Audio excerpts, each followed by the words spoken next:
Assalamualaikum warahmatullahi wabarakatuh.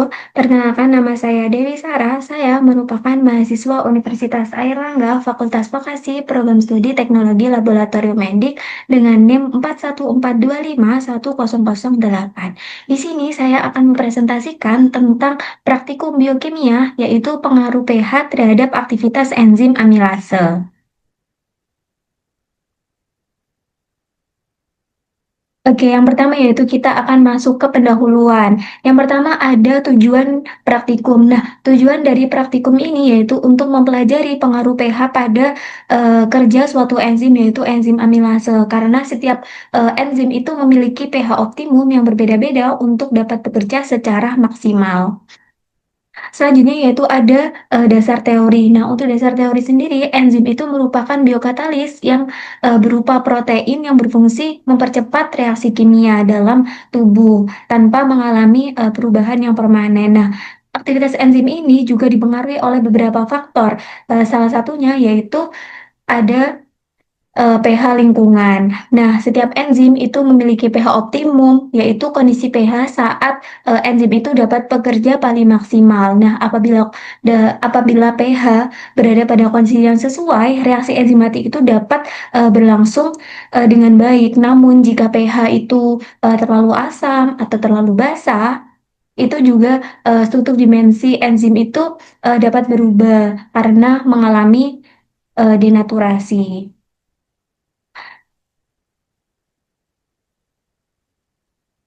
Oke, selanjutnya kita akan masuk ke prinsip dari praktikum pengaruh pH itu sendiri. Nah, prinsip dari praktikum ini adalah mengamati perubahan pH terhadap aktivitas enzim amilase melalui metode DNS. Nah, enzim amilase akan menghidrolisis amilum menjadi gula perodoksi seperti maltosa dan juga glukosa. Gula perodoksi ini sehingga Gula prediksi ini terbentuk kemudian bereaksi dengan reaksi DNS yang menghasilkan perubahan warna yaitu coklat kemerahan. Nah, intensitas warna yang terbentuk akan diukur menggunakan spektrofotometer pada panjang gelombang 550 nanometer. Nah, semakin tinggi nilai absorbensi yang diperoleh, maka semakin tinggi juga aktivitas enzim amilase dalam menghidrolisis amilum seperti itu. Oke, selanjutnya kita akan masuk ke dalam metode dari praktikum itu sendiri. Yang pertama, pastinya ada alat dan juga bahan. Nah, untuk alatnya, yang pertama itu ada mikrotub, ada mikropipet, ada inkubator, ada penanas air mendidih, penanas air panas, penangas air mendidih atau penangas air panas, terus penangas air es, spektrofotometer, dan juga ada timer juga. Terus untuk bahannya ada enzim amilase 0,005%, amilum 0,5%, reagen DNS, larutan buffer dari pH 4, pH 7, dan juga pH 10. Terus juga ada aquades, terus air mendidih, dan juga ada air es. Oke, kita lanjut. Oke, selanjutnya kita akan masuk ke dalam prosedur dari praktikum itu sendiri. Nah, pada prosedur praktikum pH optimum enzim amilase itu yang pertama itu ada masing-masing 150 mikroliter substrat amilum 0,5% itu ditambah dengan 150 mikroliter enzim amilase 0,05%. Selanjutnya itu diinkubasi pada suhu 37 derajat Celcius selama 25 menit. Nah, tujuannya apa sih? Kenapa harus inkubasi 37 derajat Celcius terus dengan waktu 25 menit. Nah, tujuannya itu agar enzim amilase itu dapat bekerja secara optimal dalam menghidrolisis amilum menjadi gula perodoksi. Nah, selanjutnya yang kedua yaitu hasil dari em, inkubasi kita tadi itu ditambahkan 900 mikroliter reaksi DNS. Tujuannya yaitu untuk mendeteksi gula eh, pereduksi hasil hidrolisis amilum oleh enzim amilase. Nah, tapi untuk bagian kontrolnya itu cuma dimasukkan masing-masing itu dimasukkan 150 mikroliter substrat amilum 1% ditambahkan dengan 900 mikroliter mikroliter per reaksi DNS, lalu ditambahkan dengan 150 buffer pH 7 tanpa inkubasi, seperti itu. Terus untuk langkah yang ketiga yaitu semua campuran yang udah kita buat tadi itu dimasukkan di dalam penanas air mendidih, yaitu dengan waktu 8 menit. Nah, tujuannya itu untuk mempercepat reaksi eh, antara gula peroduksi dengan reaksi DNS sehingga terbentuk warna coklat yang lebih jelas seperti itu. Terus untuk yang keempat, nah setelah larutannya itu dilakukan pemanasan, larutan tersebut dimasukkan atau didinginkan dalam penangas air es selama 7 menit. Nah, tujuannya apa sih? Nah, tujuannya yaitu untuk menghentikan reaksi dan juga menstabilkan warna yang terbentuk agar hasil absorbansi itu lebih akurat seperti itu. Terus untuk yang kelima, absorbansi itu dibaca pada gelombang 550 nanometer. Nah, tujuannya ini yaitu untuk mengukur intensitas eh, hasil reaksi DNS menggunakan spektrofotometer. Selanjutnya, pada prosedur ini juga diperlukan Aquades. Nah, Aquades itu digunakan sebagai belangko. Tujuannya yaitu untuk mengkalibrasi alat dan juga untuk mengurangi kesalahan pembacaan absorbansi. Seperti itu.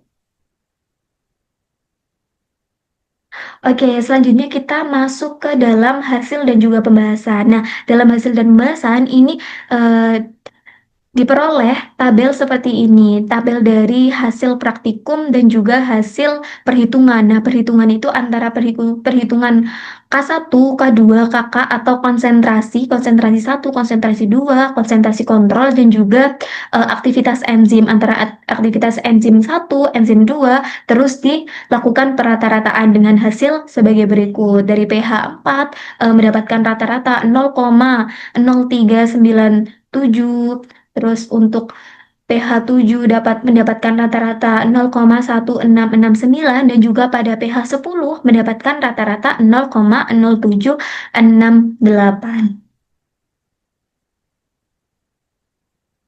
Oke, selain dari hasil praktikum yang di tabel tadi, kita juga mendapatkan hasil praktikum yaitu berupa gambar. Nah, gambarnya ada dari gambar pH 4, ada gambar dari pH 7 dan juga ada gambar dari pH 10 serta disertakan grafik dari pH enzim itu sendiri. Nah, untuk interpretasi hasilnya, nah pada pH 7 itu mendapatkan nilai sebesar 0,1669 unit per mililiter. Terus untuk pH 10 itu mendapatkan hasil 0,0768 unit per mililiter. Terus untuk pH 4 itu didapatkan hasil 0,0396 unit per mililiter. Nah, untuk grafik itu sendiri, nah grafik itu menunjukkan bahwa aktivitas enzim amilase itu meningkat dari pH 4 ke pH 7. Nah, kemudian menurun lagi pada pH 10. Nah, aktivitas enzim tertinggi ini terdapat pada pH 7 sehingga menunjukkan bahwa pH optimum enzim amilase itu berada pada kondisi netral yaitu di pH 7. Nah, pada kondisi yang terlalu asam maupun basa, enzim itu menurun karena struktur dan juga sisi aktif enzim itu dapat mengalami perubahan seperti itu. Oke, selanjutnya kita masuk ke hasil dan pembahasan yang bagian pembahasan dari praktikum yang telah kita laksanakan. Nah, pada praktikum pengaruh pH terhadap enzim amilase ini terdapat 3 tahap yang dilakukan, yaitu yang pertama ada tahap praanalitik, yang kedua ada tahap analitik, dan juga yang ketiga ada tahap pasca analitik. Nah, untuk tahap analitik itu sendiri, nah tahap analitik ini dilakukan dengan persiapan seluruh alat dan juga bahan yang digunakan selama praktikum. Nah, tahap ini diawali dengan menyiapkan 9 mikrotub yang terdiri dari 6 sampel dan juga 3 mikrotub untuk kontrol. Nah, selanjutnya dilakukan pelabelan pada sesuai dengan variasi pH, yaitu ada pH 4, pH 7, pH 10. Nah, tujuannya apa sih kok dilakukan pelabelan ini? Nah, tujuannya agar tidak terjadi kesalahan identifikasi maupun tertukarnya sampel.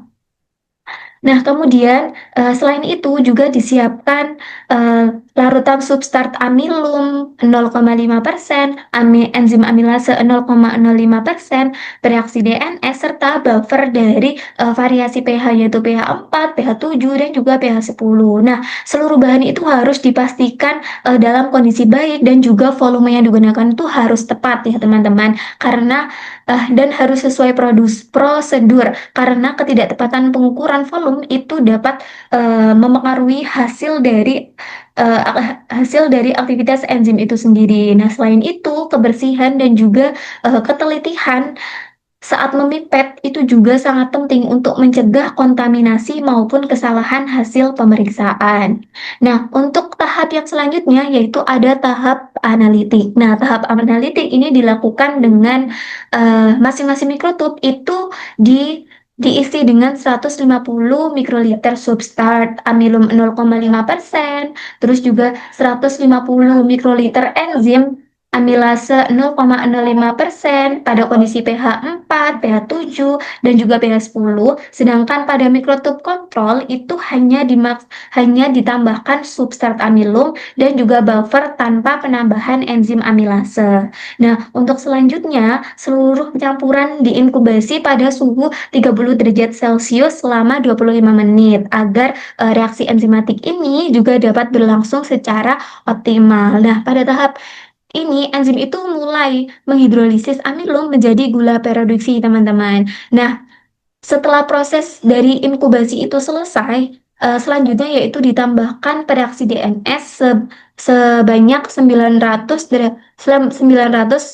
mikroliter ke dalam masing-masing tabung. Nah, reaksi DNS itu berfungsi untuk mendeteksi gula perodoksi yang terbentuk dari hasil hidrolisis amilum. Nah, campuran yang sudah dibuat tadi kemudian itu dipanaskan teman-teman menggunakan penanas air mendidih selama 8 menit. Tujuannya yaitu untuk mempercepat reaksi pembentukan warna antara gula perodoksi dan juga DNS. Nah, setelah dilaksanakan pemanasan tersebut, selanjutnya yaitu dilaksanakan pendinginan terhadap larutan tersebut. Nah, pendinginan ini dilakukan menggunakan penangas air es yang dilaksanakan selama 7 menit. Tujuannya yaitu untuk menghentikan reaksi dan juga menstabilkan warna yang terbentuk. Selanjutnya, sampel yang sudah dipanaskan, didinginkan, selanjutnya itu dimasukkan ke dalam kupret dan juga siap di